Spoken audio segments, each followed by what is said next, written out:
తూర్పుగోదావరి జిల్లా అనపర్తిలో అక్రమ మద్యాన్ని పోలీసులు సీజ్ చేశారు.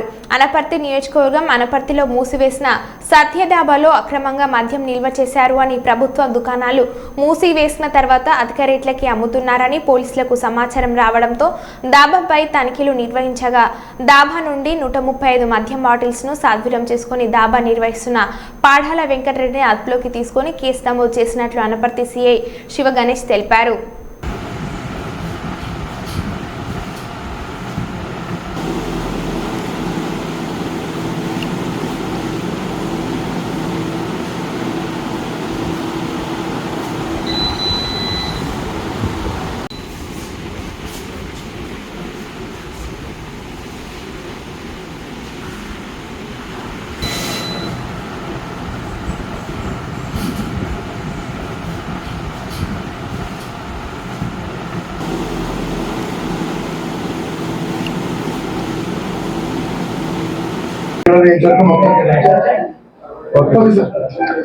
అందరికీ నమస్కారం అండి.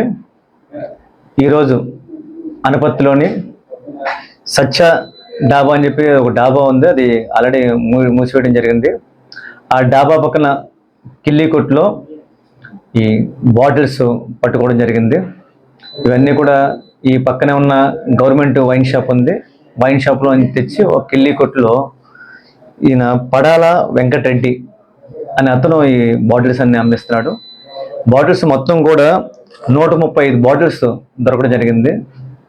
ఈ మొత్తం 130 బాటిల్స్లో 27 లీటర్ల 27.59 లీటర్ల యొక్క మద్యం. దీని మీద ఎఫ్ఐఆర్ కట్టడం జరుగుతుంది. ఎఫ్ఐఆర్ కట్టి ప్రస్తుతం ఓనర్ అప్స్కాండింగ్ అయ్యి కిల్లి కొట్ల కుర్రోల చేత అమ్మేస్తున్నాడు. ఆల్రెడీ అందరికీ తెలిసిందే, 3 బాటిల్ కంటే ఎక్కువ ఉంటే దాన్ని బెల్ట్ షాప్ కింద నిర్ధారించి రైడ్ చేసి పట్టుకోవడం జరుగుతుంది.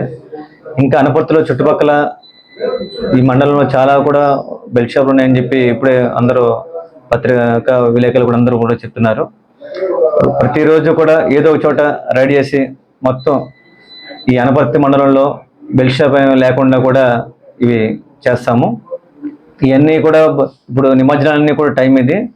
ఈ నిమజ్జనాల టైంలో ఈ ఏదో ప్రోగ్రామ్ జరుగుతూ ఉంటాయి, నైట్ టైం ఊరేగింపు జరుగుతుంటాయి. ఆ టైంలో ఈ యొక్క మద్యం అమ్మడానికి వీళ్ళు ప్రయత్నం చేస్తారని చెప్పి దాని నిమిత్తం వీళ్ళు తెచ్చారని చెప్పేసి ఇన్ఫర్మేషన్ వచ్చింది. ఇవే కాకుండా ప్యాకెట్లు కానీ, లేదా కోడి పందాలు కానీ, సారా కానీ, ఇటువంటి ఏమన్నా సరే, ఇటువంటి ఏమన్నా అదేవిధంగా గంజాయి కానీ, ఇటువంటి ఏమన్నా సరే ఇల్లీగల్ యాక్టివిటీ జరుగుతున్నట్లయితే ప్రజలందరూ కూడా పోలీస్ స్టేషన్ కానీ లేకపోతే 112 కాల్, ఇది టోల్ ఫ్రీ, దీన్ని కూడా ఫోన్ చేసి చెప్తే మాకు పోలీసులు సహకరిస్తే మేము పట్టుకోవడం జరుగుతుంది. చాలామంది అపోహలు ఏంటంటే ఎన్ని పోలీసు వాళ్ళకి డబ్బులు ఇచ్చి ఎన్ని ఆల్రెడీ నడుస్తుంది అని చెప్పేసి వాడు చాలామంది కూడా పొగరు. అదేం కాదు. పోలీసు ఇందులో ఏమీ కూడా డబ్బులు ఎవరు ఆశించి చేయటం లేదు. ఎక్కడ మీరు ఇన్ఫర్మేషన్ ఇచ్చిన వెంటనే మేము తప్పకుండా బెల్ట్ షాప్ అన్నిటి మీద రైడ్ చేసి పట్టుకుంటామని చెప్పి తెలియపరుస్తున్నాను. థ్యాంక్ యూ అండి.